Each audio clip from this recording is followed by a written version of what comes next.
Caro Keraland présente Caro Coco Park, votre parc de loisirs et de détente. Jardin créole, toboggan géant, activités aquatiques et terrestres vous apporteront à la fois sensations, adrénaline et décontraction. Régalez-vous dans son restaurant, le Coco Blue, ou dans l'un de ses snacks. Partagez les émotions fortes dans la zone de jeu Coco Game, où Escape Game, réalité virtuelle et maison de la peur vous offre un 3 en 1. Fêtez vos meilleurs événements avec Caro Coco Recept dans nos espaces privés lounge. Séjournez chez Caro Coco Lodge, des hébergements de charme, proches de la plage ou du spa. Caro Keraland, le cœur de tous vos loisirs. C'est un procès attendu depuis des années, mais Alfred Marie-Jeanne ne sera pas dans le box.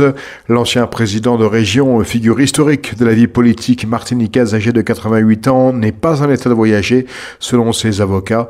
Il devait comparaître ce mercredi devant le tribunal judiciaire de Paris pour prise illégale d'intérêt, faux et usage de faux dans une affaire qui remonte aux années 2000. Au cœur du dossier, l'attribution d'un marché public pour reconstruire une école en Dominique, un chantier remporté par le cabinet d'architectes dirigé par le compagnon de sa fille Maggie. L'affaire dite du Green Parrot poursuit donc son interminable parcours judiciaire. Sa fille a déjà été partiellement condamnée, son gendre relaxé, mais pour Alfred Marie-Jeanne, les juges devront encore décider, est-il en mesure ou non d'être jugé. Vous cherchez des réponses sur le logement, les aides, la rénovation ou encore l'indivision. Direction Madiana ce mercredi 17 septembre pour la 3e journée du logement en Martinique. Après le succès des 2 premières éditions, la préfecture et ses partenaires remettent ça de 9h à 17h. Plus de 30 organismes seront réunis sous un même toit. L'ANA, Action Logement, EDF, CAF, notaires, bailleurs sociaux, bref, tout ce qu'il faut pour poser vos questions, même les plus épineuses sur l'habitat dans notre île. Au programme, conférences, entretiens et même un quiz pour dynamiser la journée. Cette année, 2 grands focus, l'indivision avec 2 conférences au lieu d'une et les expulsions locatives, un sujet sensible qui sera largement discuté. Nouveauté 2025, on parlera aussi à prévention sismique et risques naturels. L'entrée est gratuite, le préfet sera présent et pour éviter la file d'attente, un petit clic d'inscription sur le site journéedulogementmartinique.fr. Alors si votre toit, vos murs ou votre bail vous donne du fil à retordre, demain c'est à Madiana que ça se passe. Chauffeur et voiture de fonction à vie, c'est terminé. Sébastien Lecornu a tranché. Dès le 1er janvier 2026, les anciens premiers ministres n'auront plus droit à ces privilèges éternels. Le nouveau locataire de Matignon met fin à ce qu'il appelle les derniers avantages indus, histoire de montrer que les efforts ne sont pas toujours pour les autres. Concrètement, la protection policière sera limitée dans le temps et prolongée uniquement si le risque le justifie. Quant au reste, voiture, chauffeur, secrétariat particulier, ce sera fini au bout de quelques années. Lecornu veut envoyer un signal clair à une opinion publique très méfiante. Stop aux privilèges à vie, même tout en haut de l'État. Une façon aussi de marquer sa différence quelques jours seulement après son arrivée à Matignon. C'est parti pour la 5e édition de Martinique pour l'emploi. Jusqu'au 26 septembre, France Travail organise ce rendez-vous incontournable du marché du travail qui met en relation entreprises et candidats. Le salon se déroule en 2 temps.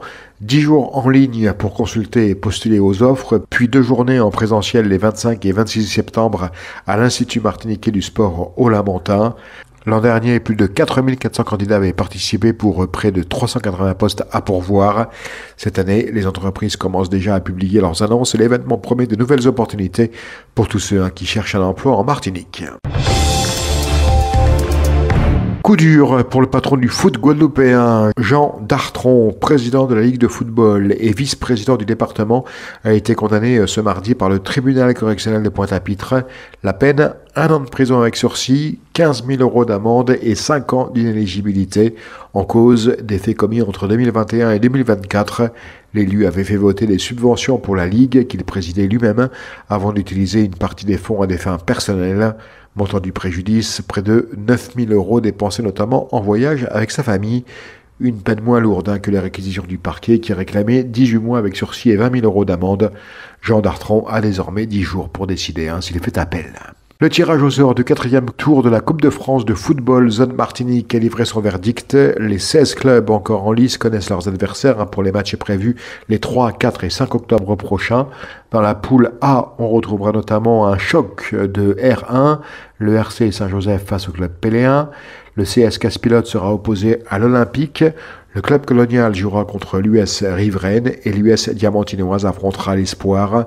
Dans la poule B, un autre duel attendu de R1, le Golden Lion contre l'AS Mendezes, tombeur du club franciscain au tour précédent. Le Golden Star affrontera le RC Rivière-Pilote, l'AC Vert-Pré jouera face à l'Éclair et le CO Trenel rencontrera les Veilles ou la Gauloise en attendant d'une décision de la commission. Et Hollywood perd l'une de ses plus grandes légendes. Robert Redford est mort à 89 ans dans son sommeil chez lui dans l'Utah. Acteur mythique, réalisateur, producteur, mais aussi fondateur du Sundance Festival. Il aura marqué plus de 60 ans de cinéma.